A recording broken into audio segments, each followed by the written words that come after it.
Hi, folks. Thank you for joining us on this. If you're sitting in New York, this is a chilly January afternoon in early 2025 as we kick off the fifth year, the fifth cycle of the Frankenthaler Climate Initiative. My name is James Merle Thomas. I'm the Deputy Director here at the Helen Frankenthaler Foundation, and I'm joined by a number of colleagues who are going to be speaking later today from the Foundation's key partners who helped to organize this initiative. You'll hear later from Stephanie, Sarah, and Danielle from Environment and Culture Partners, as well as from Victor from RMI. I'm going to keep my remarks fairly brief today, but just to give you a very broad overview of how this program is structured. We're essentially three main partners. You can go back one. And the foundation organizes FCI as part of its broader philanthropic program.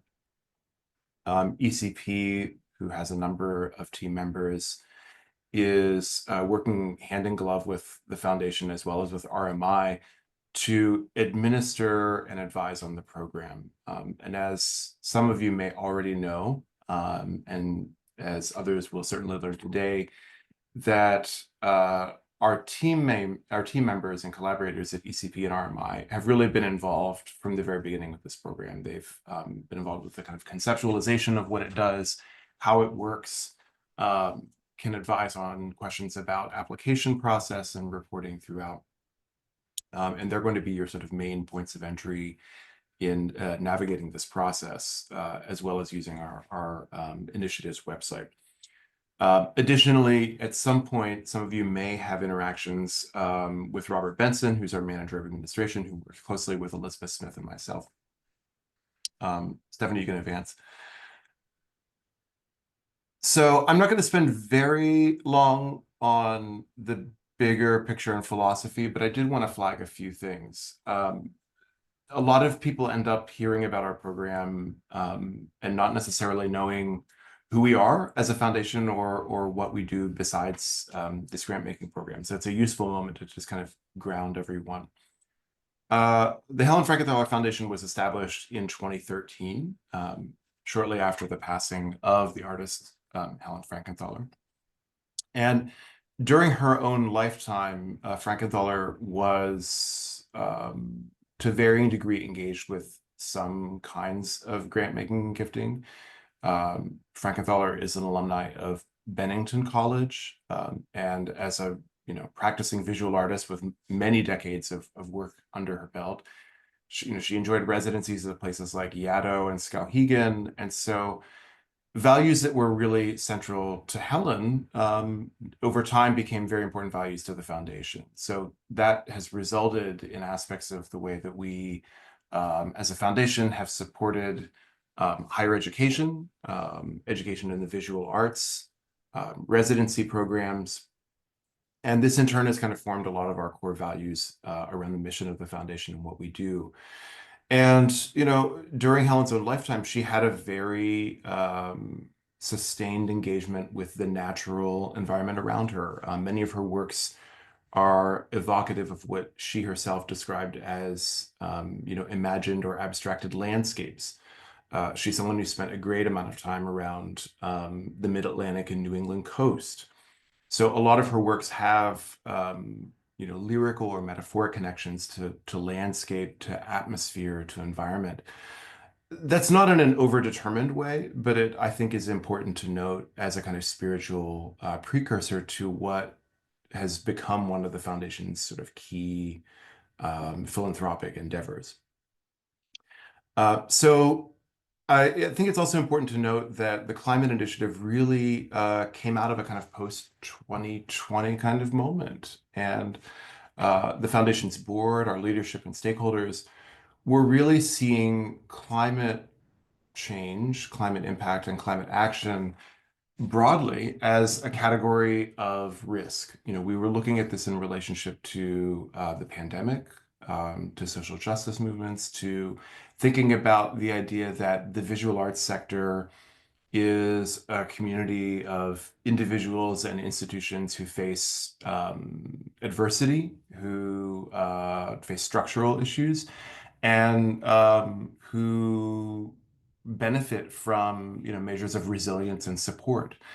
And so FCI was one way to very directly address that issue. And I think, as certainly we're seeing with examples such as the fires in Los Angeles right now, climate and our responses to it, whether it's preemptive or in a kind of crisis response, is bound up in a sense of risk and resilience in the broader arts community. So with that in mind, I'll just drill down on a few very top level points, and then I'm going to turn this over to our colleagues at ECP and RMI for the call. I'll just note that now going into its fifth cycle, the Climate Initiative has awarded coming up on $15 million in grants to over 200 different arts organizations, primarily museums throughout the United States. And these are numbers that are growing. And for those of you who are not familiar with the program, it's very much intended and structured to have as many different points of entry as possible. So what does that mean? That means that very large professional museums with enormous operating budgets come in with very advanced plans for how they're going to implement multi-year projects. And it also means that small organizations that function as community arts centers, visual arts resources, they're coming in with maybe they're volunteer-led, maybe they're coming in with a very small operating budget, and they have a really specific ask. And then there's a whole spectrum of projects and plans that can kind of unfold within those. And the other thing that Stephanie and Sarah and Victor will be talking about today is this idea of a kind of climate journey, and that you and your organization may be at differing points in this process. You may be very early in the process and say, I don't even know what questions I need to be asking. And there's a place in FCI for that. There is a great on-ramp for thinking about coaching and even giving you a beginning set of frameworks for thinking about how you can even assess your response to climate action and sustainability measures in your institution. And then that can go all the way up to highly technical consulting done with third-party advisors who can help make sure that your projects are kind of holistically integrated into your overall building plan. As I mentioned, Stephanie, Victor, and Sarah will be getting into more of that later on. I want to make one last note that will inevitably come up in the application process and the Q&As. I do want to note that as my colleagues will reiterate, FCI is fundamentally pegged to questions around energy efficiency and infrastructure. So above all, we're funding physical improvements and changes to your buildings. And so not programmatic goals. So for example, if you are interested in creating an exhibition that deals with climate change, this isn't necessarily the right program for that. But if you're interested in structurally changing your physical plant in order to address these issues, then FCI is very much in your wheelhouse. That said, I do want to note that one of the lessons that we've as a team collectively learned over the past few years is that these conversations don't happen in a vacuum, and that programmatic, curatorial, educational goals around climate action and climate change are very much bound up in a lot of these questions about renovations and about the way that a climate action plan can work at your institution. And the more you can talk about that internally across your teams, involve leadership, your boards, your community members in that, the more that you can demonstrate in your application that this is something that isn't a kind of one-off, but is a really thoughtful aspect of the way that you're thinking about your organization, the stronger the overall projects are going to be. And that's something we're really excited to see. And the last thing I'll just note about a vacuum, in terms of these things not happening in a vacuum, is we're acutely aware of the relationship of our program to things like natural or man-made disasters. For example, we have multiple grantees who've been impacted by flooding in Asheville and other regions throughout the United States. We have multiple grantees and close collaborators and colleagues throughout the Los Angeles region. It's one of many reasons why we felt as a foundation it was important to immediately step up and support major funding efforts that are now providing humanitarian relief to Los Angeles. And as my colleagues will share shortly, this question of how crisis level response to climate change unfolds in relationship to the program, we'll be sharing today some extensions for this year's cycle, specifically for those regions that are impacted by issues like the Los Angeles fires, more details on which to come. With this very broad overview in mind, I'm going to turn things over. I believe Stephanie is going to be next in the lineup. And just wanted to signal my appreciation to my colleagues for convening today's webinar. And thanks to all of you for joining us for today's session. Thank you. Great. Thank you so much, Jim, for kicking us off. So I'm going to just start out with some housekeeping. First, please use the Q&A function for any questions. Our team is going to be answering those while we go along, but we will hold a Q&A session after. If you feel like you have a special situation or your question is still not answered after this session, you can reach out to us. And also that these slides and this recording will be available on the FCI website tomorrow. So the 5 main steps of the 2025 FCI application cycle are here, and we are going to start with exploring the grant cycle resources. So first, we have a lot of materials our team has taken the time to put together for you to get you set up. This includes eligibility guidelines, an eligibility quiz, frequently asked questions, this webinar recording and slides, and our team is also at your disposal for any additional questions. We really encourage you to review these materials before reaching out to us. We have had 4 years of experience that have gone into planning this cycle and providing these resources, so we hope that they're helpful to you. Our grant cycle has already begun. The application portal is open. And just in terms of next milestones, we have February 21st at 5 p.m. drafts are due. So to note, these drafts are required for implementation grantees and are optional for Catalyst, technical assistance, and scoping. And then final applications are going to be due Friday, March 28th. In light of what Jim shared, we're providing an extension on both the draft and application date.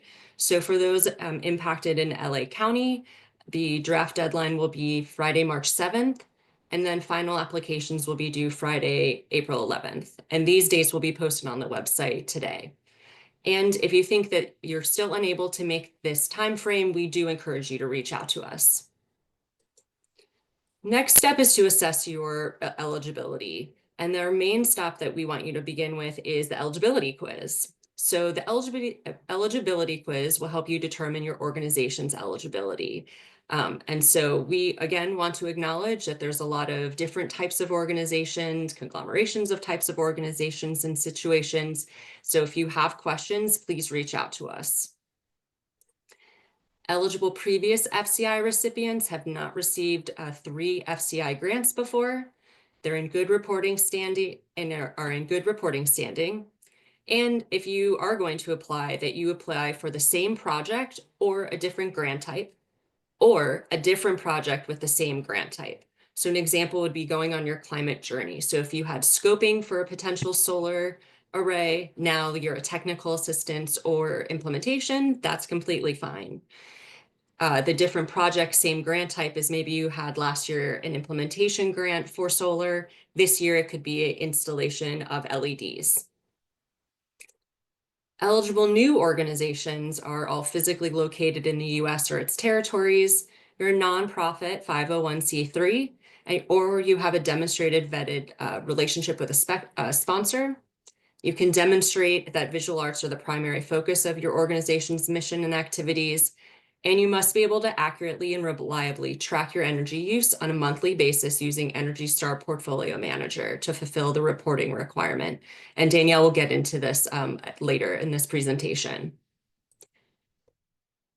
So we want to call out that the visual arts include but are not limited to drawing, painting, photography, printmaking, sculpture, and installations in but are not limited to clay, fiber, film, glass, metal, mixed media, paper, and wood.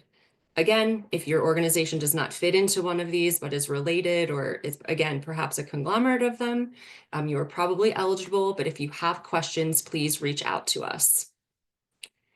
These are the four different categories of eligible organizations where all are visual arts focused. And we have some examples of each of these organizations, starting with the archives, museums, nonprofit galleries, and other related organizations. So new this year, I want to highlight that fine arts conservation centers are eligible. And we have particular museum examples as well that are typically eligible. We have arts education, higher education, and the study of art. These are different examples here, ranging from residency programs to university museums and galleries. Arts events that are capable of monitoring your energy consumption or generation. This is like a multi-institutional collaboration or a biennial or triennial. And artist endowed foundations are also eligible. Ineligible organizations have received 3 FCI grants before. They are not in good reporting standing. They're not located in the US or in its territories. They're for profit, like a commercial gallery, or cannot demonstrate that a significant portion of their mission is related to visual arts. And again, these are some examples of ineligible organization types. All of this information can be found in the eligibility guidelines.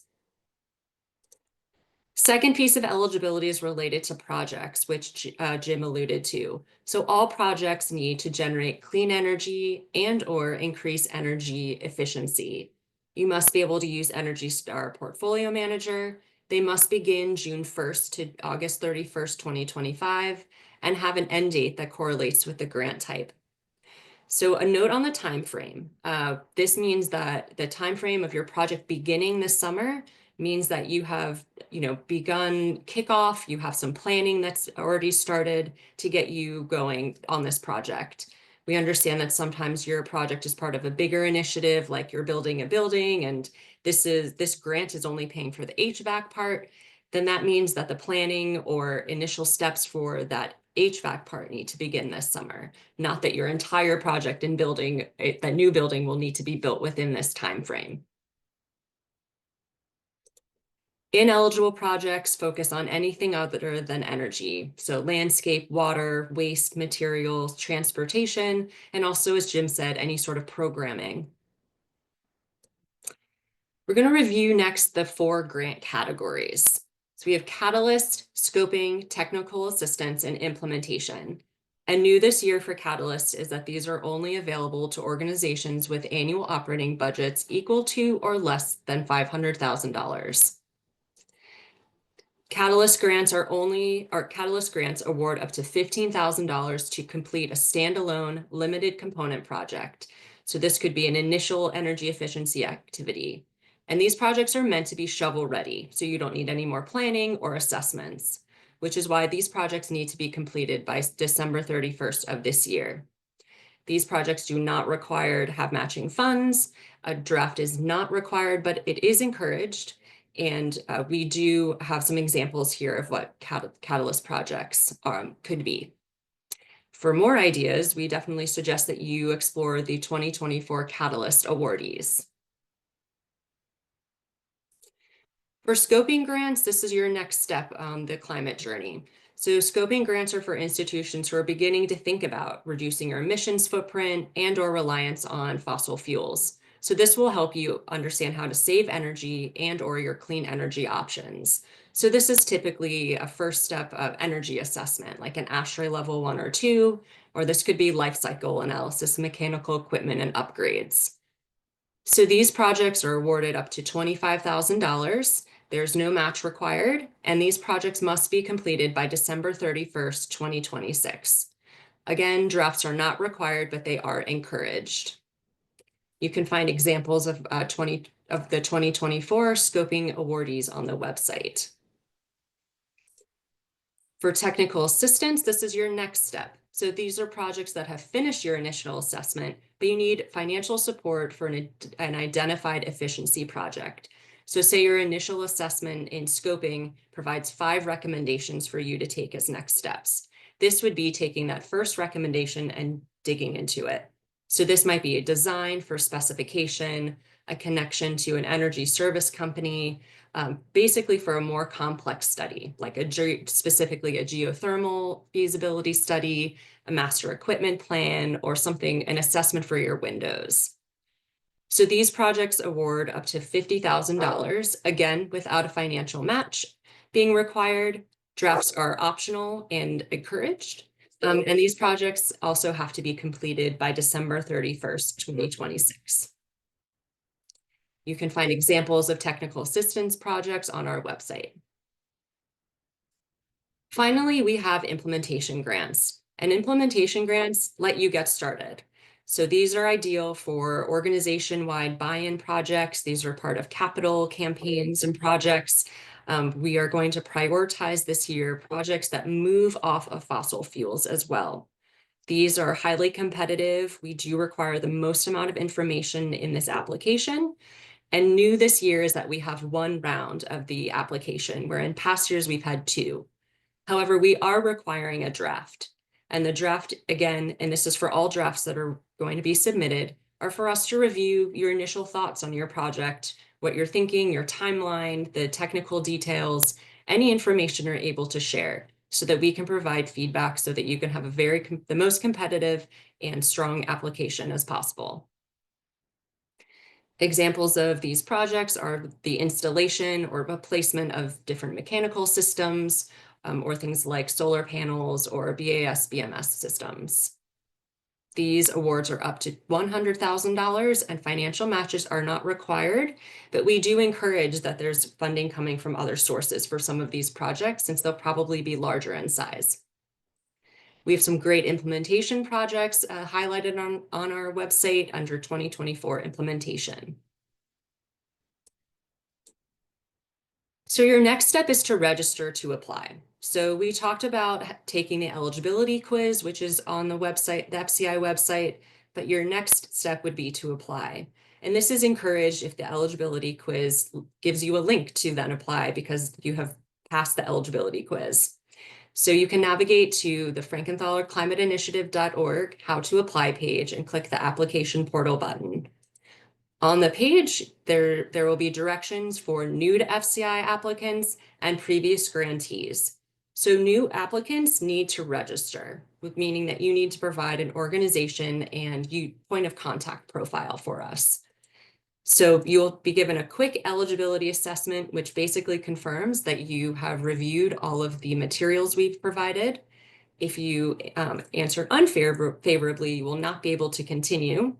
However, if you have reviewed all of the materials, you will be able to continue to that registration. What we recommend is searching in the Guides to Our Profile lookup box for your institution by name or EIN. Click the search button and it'll pre-populate all of the fields below. For the personal contact information, please double check your email that you're typing in.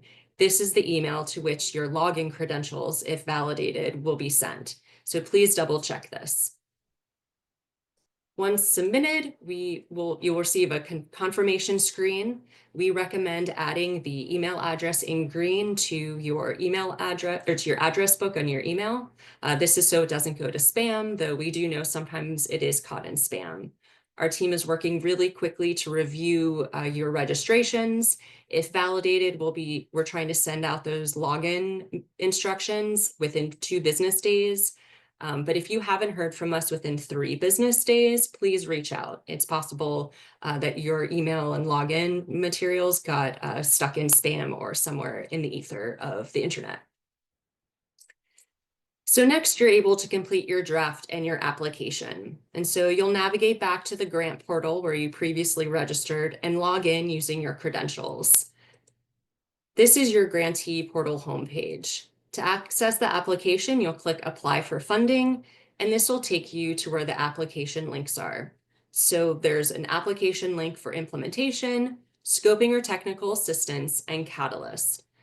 So you may begin one of each of these applications. However, you may only submit one of them. So only one application will be considered for each organization. And if you have questions about this, please let us know. Meanwhile, all of the information regarding your applications you are going to find in this request section of the grants portal, where you see drafts, pending feedback, post feedback, pending review, revisions requested, declined, and withdrawn. And if it is grant, it will be moved to the grant section. For your drafts and applications, as I said, there's only one application allowed per organization. However, we do understand that sometimes there's multiple institutions under one organizational umbrella. All of those organizations are allowed to apply. So some universities or different areas where there might be different types of organizations together, each one is allowed to submit an application. Drafts are due by Friday, February 21st, 5 p.m. Eastern. And these again are required for implementation grants and optional for the rest. When you log into the application portal, fields that are required for submitting a draft are both highlighted or are both in bold and have an asterisk. And our team will be reviewing these on a rolling basis, and we'll be trying to get these back to you within 2 to 3 business days as possible. And you'll be able to directly edit those fields that you've already started as part of your draft in order to submit your final application. So you won't need to have any duplication of effort. Your final applications are due at 5 p.m. Eastern, Friday, March 28th, and all of those fields that are required are in bold. The characteristics of a successful application are demonstrated need, reasonable scope, feasibility for your available resources, the timeline you've proposed, your project team has the right people on the team, and your amount of requested funding. Please make your goals clear, and if you're able to, your anticipated results, your significant potential impact, and that you have substantive project documentation. And this doesn't mean to just attach everything related to your project. Think about having your reviewers have a clear picture of what your project is, the steps it'll take to complete it, who will complete it, and its anticipated impact. So these are the sections of the application, and I know it seems like a lot. However, 2 of them are checkboxes, and many of these have just one question. I'm going to highlight just a few of the questions to provide some additional context. First is under project information. The project statement, which is new this year, is we're asking you to complete this statement of your project title and what the major activities and topic that it's covering, your organization name, requesting the dollar amount for the particular activities, and then outlining the anticipated results. So this is important to us as this is one of the first introductions to your project that we're going to have. The second question is your public-facing project summary. And think about this as if you're describing your project to a visitor, another staff member who isn't involved in the project, a donor, or maybe a future grantee. So this summary, if granted, will be showing up on the Frankenthaler Climate Initiative website. The next section is visual arts and educational alignment. And so for this question, we're asking that you provide your relevance of your organization and project to the visual arts. And if you are an arts education organization in higher ed, how it relates to higher education. So maybe this is in curriculum, maybe this is where there's a certain department located, etc. The technical project design is where we want your technical terms. So this is where your project description is. We want you to be able to describe using the technical details necessary for us to assess the design, the feasibility, if you're taking the correct steps of, your anticipated outcomes, etc. The next section is project plan and feasibility. And we're looking for you to describe how and when the work needed to be completed to complete the project will be carried out. Think of this as a high-level milestone timeline. Think of your project in phases or steps. Think about any dependencies that need to be highlighted. And if relevant, note any milestones for your organization. So that could be a capital campaign starting, a building opening, or something else. So think about those just so that we can best understand that you have the right order of activities and are allocating a really good amount of time for each of those phases. I just want to note that we do know things change. So upon award, if a timeline, has changed due to a supplier or a contractor, we will work with you on this. Please just use the best information that you have available to fill out the application. The next section is on impact. And so for Catalyst Technical Assistance and Scoping Grants, we're asking you to describe the anticipated results and income and outcomes, knowing that you might not know a specific amount of quantitative data, like your emissions avoided, electricity generated, or even monetary savings. However, we're looking for you to describe what you're anticipating and maybe what next steps would come out of pursuing this project.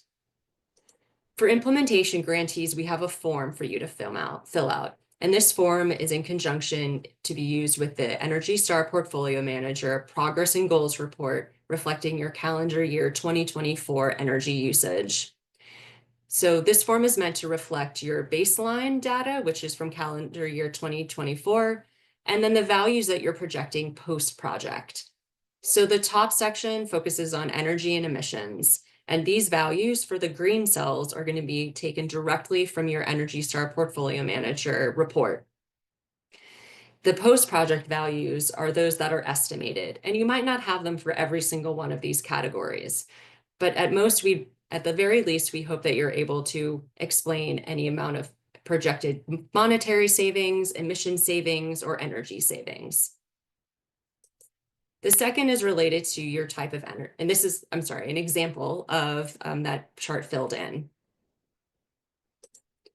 Next is looking at your utility mix. So where are your energy and fuel sources? So we're looking at this for electricity, gas, and propane. And so we're looking to, again, see what your mix is in your baseline, and then what is estimated to be post-project. For example, you might be using 25% solar, but after you've installed your solar panels, you're expecting 70%. So that's an 180% increase. Maybe you don't use propane or gas, and your offsite sources of energy are utility mix. You might have to contact your utility or just go onto your utility's website to find out what this mix is. Having this form combined with the progress and goals report is helping us to demonstrate that you understand and can describe the impact of your project from an energy efficiency point of view, as well as a clean energy generation, if that's applicable, point of view. So if you do have questions on this, we are happy to answer them. We do have detailed instructions on the form for you to follow as well. The next section is covering your project team and the key stakeholders. So we want to know who is responsible for managing and carrying out the project. So think of listing your project team as just your key staff and your internal and external consultants and contractors. So we don't need an entire staff list from your institution, but think about those that are the main points of contact and components of having a successful project. If needed for any of your contractors, your outside contractors and consultants, we'd like you to upload their work experience or even their qualifications in the document section. The next section is your budget. So this has two parts. The first is a budget summary. There's a table that you'll fill out that looks like the one on the right that covers these main project expenses. For implementation applicants for the first time, you're able to allocate no more than 2% of your budget to communications. So here we're looking for you to split out your budget according to these project expenses. And if you have additional income, so that could be your university, or maybe it's another grant that is contributing to this project, you can list it in the additional income column. The budget summary, I'm sorry, the budget narrative is where you need to show us your math. So you need to help us understand how you came up with these numbers. In particular, if you have any bids or estimates from your professional fees or contractors, you can also list those here. Here are, in the final section, are your additional materials and documents. And so these are the required materials we're asking you to upload. So one is your most recent 990. Or if you're not a federally recognized 501c3, we just need a description of your relationship to the fiscal sponsor. We're looking for that supporting documentation to clarify the efficacy and utility of your proposal. So if you have technical drawings, cost estimates, etc., please include those here. Any CV or qualifications of those key consultants should go here. And we'd like to have 3 to 5 project-related images. This helps us visualize your organization. And if possible, if there's an area that this project is going to be carried out, we'd like that included too. And for implementation applicants only, we're looking for that Energy Star Portfolio Manager Progress and Goals Report, reflecting energy usage from January 1st to December 31st, 2024. Optionally, as an option, you can upload a detailed budget if that's helpful. So I'm now going to hand it over to Danielle to take us through the required reporting for the FCI grants. Thanks, Stephanie. So we just want to provide you with a brief overview of the reporting commitment for FCI if awarded. And this is a breakdown of all the types of reports required for each of the grant categories. And I'm just going to run through this really quickly. So Catalyst grantees will be required to complete a project completion report and a 6-month post-project completion report. Scoping and technical assistance grantees will need to submit a baseline report due very early on, sometimes before your projects are started, but we'll talk a little bit about that later on. Also a project completion report and a 12-month post-project completion report. And then implementation folks will need to submit a baseline report with their applications, I believe as Stephanie said, and a midpoint report if your project is greater than 6 months, a project completion report, and a 12-month post-project completion report. And just a quick reminder, I think Stephanie said this previously, but any previous grantees will need to be in good standing to submit a 2025 application. So just no overdue or incomplete reports and be up to date on their grant projects. And here is a breakdown of each of those types of reports. I'm not going to read through each of these, but generally there's going to be a mix of 3 primary components on the next slide. So depending on the report, you'll have a narrative, financial expenditures report, and or an Energy Star Portfolio Manager progress and goals report. And Stephanie, can you go to the next slide? And the next one after that. Thanks. So to dive just narrowly into these, the narrative just asks for a summary of the work completed, goals, status, accomplishments, impacts, lessons learned, that kind of thing. And then with this, you'll also be able to submit some supplementary materials like reports from your providers on your project, press releases, and photos, again, depending on the type of report. For financial expenditures, not too much to share on this, but we will be providing a spreadsheet like this that you can edit in the portal just to show, some of the differences if there's any changes in how the budget was used. But please do communicate with us, of course, if there's any major changes. And then the last of these primary components is an Energy Star Progress and Goals, a Portfolio Manager Progress and Goals report. So that you know why this is part of the program, FCI's primary goal for energy reporting through ESPM is to establish and reinforce energy monitoring, even if the award can't be tracked yet as reducing use and emissions. And that's going to be the case in particular for scoping and technical assistance folks, because you're not going to necessarily be seeing changes in your energy use from your projects. Also, we know that measuring and tracking energy use can allow organizations to make strategic energy management decisions, which of course can help to save money and increase energy efficiency. So that's one of the hopes with this. So ESPM is a free tool from the Environmental Protection Agency. It lets you track and assess energy consumption and greenhouse gas emissions over time. It also lets you track water and waste too, but please know that's not a requirement for FCI reporting. So at a very high level, these are the steps that you'll need to complete for FCI's ESPM reporting.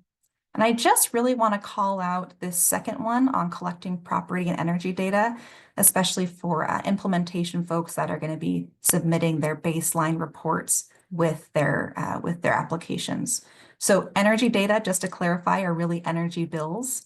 And for this first one that we're asking you to submit, it'll be for data pertaining to the calendar year 2024. So that's January to December 2024, or 12 months. And know that this can sometimes take time, especially for some of the later grantees, scoping, technical assistance, catalyst folks. So you may want to check with your team at your organization to see if this is something that your organization is already doing, so that you can get a sense of how much time you might be devoting to Energy Star reporting. So these links can help you get started with that. We will be providing some instructions, but again, good to review this now so you have a sense of the expectation. These slides are going to be made available to you, and these links are also in the grantee portal.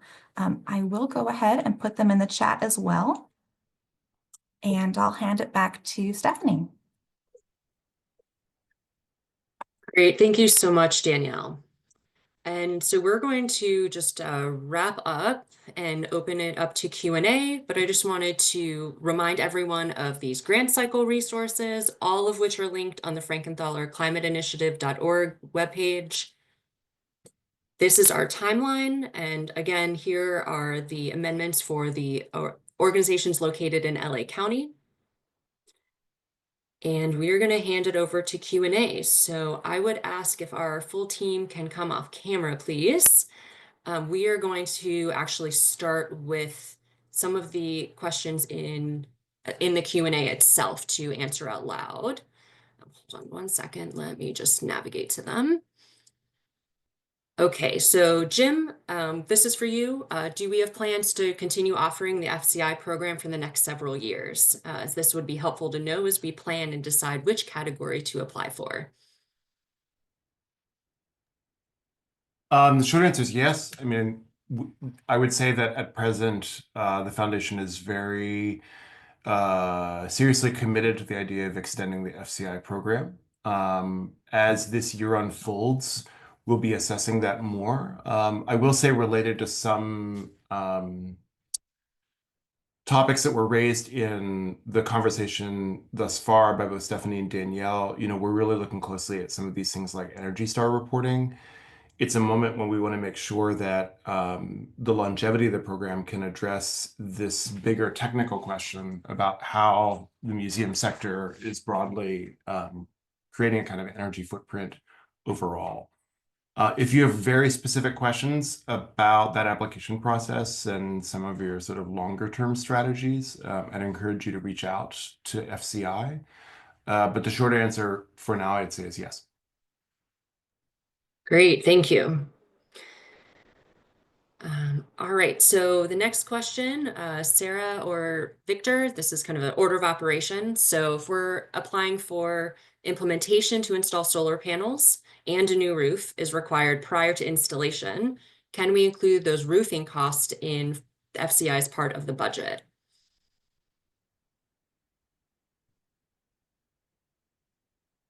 I'm going to say yes, and go, Victor, if you want to explain why that is a smart approach. Yeah, it's a great question, because a lot of times energy efficiency things do involve a lot of deferred maintenance issues, and in and of itself, this is not a granting program to keep the leaks out of your building. But if you are taking an integrated approach where you are saving money essentially by doing efficiency improvements while you're also addressing other issues, that is something that we definitely encourage. And ideally, while the capital cost may be larger, it will actually, in a sense, subsidize the efficiency improvements. So we like to see the greatest amount of efficiency in these projects, the greatest amount of carbon savings at the least cost. Great, thank you. Next question is a clarification that I want to make because it is very possible that I blundered saying this. It's in regard to being able to apply for kind of our journey of climate. So if you previously applied for a project to look at for scoping for potentially your building, and that's one project. This year, you can definitely apply for technical assistance or implementation for that same building or project, right? Building on what was found in scoping. If you have, a project that was technical assistance looking into geothermal, then yes, hopefully in a future year, you would be able to apply for implementation, say, for that geothermal. So you're able to go through the climate journey to receive funding for the same project. What is not eligible is if you've already received funding for, X gallery in your building for LEDs, and then you want LEDs again for the same space, just to finish it out. So we're looking for, to be able to support you as your organization evolves and grows, doing more climate work, and not looking at having that same, the same funding, for the same grant type every single time. Question to be answered out loud, and this is for Victor and Sarah. So this is wondering how to best approach this section 7 about impact. So if your organization is currently renting space in a larger shared use building and the proposed project involves the development of a new site.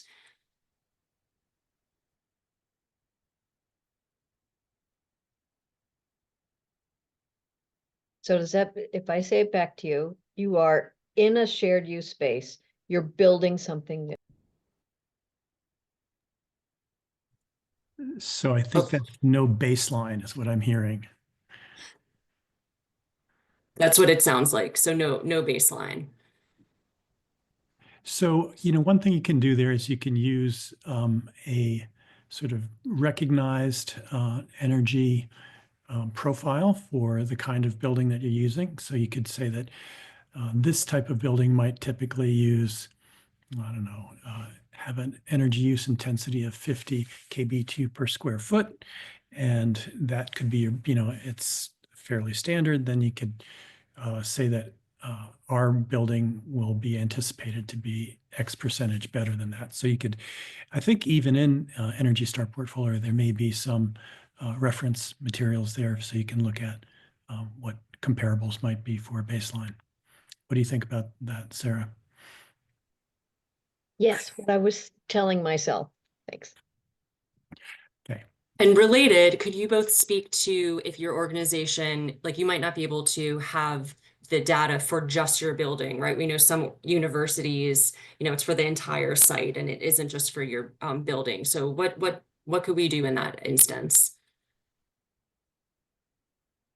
I'd say best estimate and show your work. What do you think, Victor?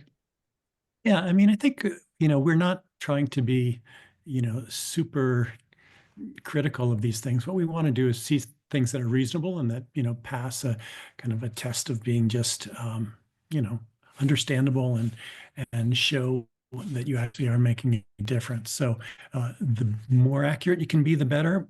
But we understand that oftentimes it is difficult to get a, really precise baseline to move from. If you're leasing a space, you're part of a larger space, how do you kind of assess that? But yeah, show your work. Great, and feel free to reach out to us too if you want to talk that through. That's no problem. All right, so now we have a question about draft. So are all parts of the application required to be submitted for the draft, including the 2024 energy report? No. So there's only some fields of the application that are required for the draft. Those you can, if you log in, are highlighted, or sorry, they're in bold and there's an asterisk next to them. So you do not need to submit, that report or any of the documentation fully at that time. We really encourage you, if you're, if it's possible to submit that 990, that helps us just time-wise down, the road for reviewing. But we also understand, we're not expecting full answers for a lot of these questions, right? give us as much information that that you think that we can, understand to a good degree of what your project entails, its project design, its technical aspects, the intended impact, who's doing the work, why you're doing this. We just want to be able to get a sense of that so we can provide feedback to you on, hey, it sounds like, this is a good project, but, we're really questioning why you're, doing this type of assessment if you already have these 4 other types of assessments. So just trying to give you the opportunity to pass, some a first draft by us to be able to create that strong application.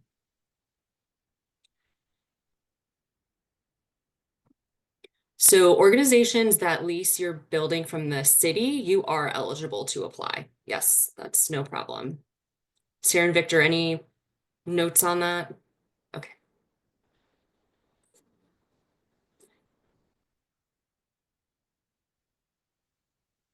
And one more question we can answer out loud is about being an art gallery that's part of a public library. So not specifically a 501c3, but would be connected to the public library.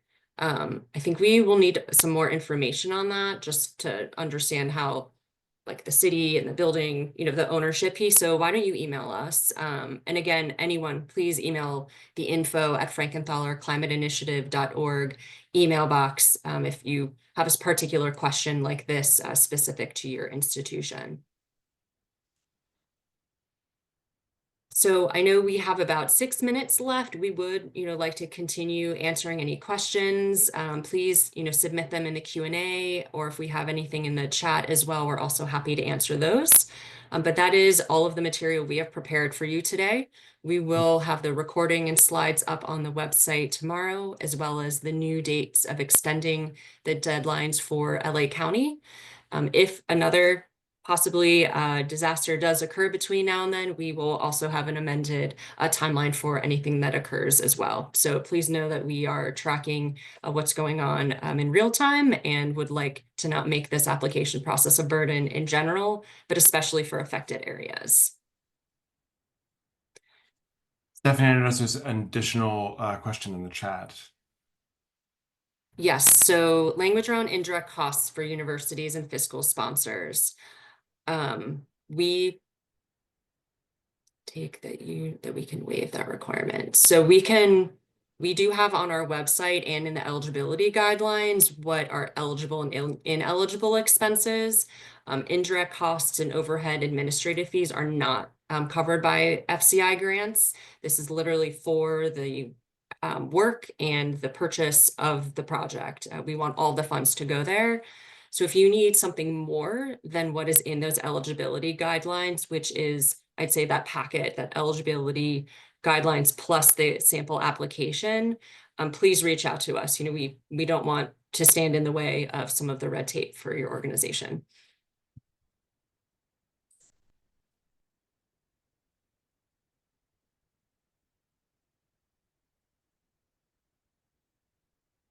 So I would just like to say, maybe as a bit of a parting comment here, we are really excited about this program, and we want you to put in the best application you can.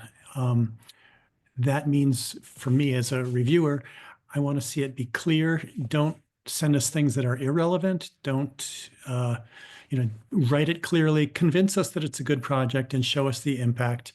And, we are really glad to be supportive of great projects. It is competitive. There's a lot of great projects that come in. But, we really want to see that impact. And if you can show that to us clearly, that's your best chance at getting awarded. Thanks for that, Victor. I'd like to clarify that a lot of folks have asked about eligibility, and that after eligibility comes competitiveness. And so what Victor was talking about are the things that make an eligible application super competitive in a competitive panel. Thanks.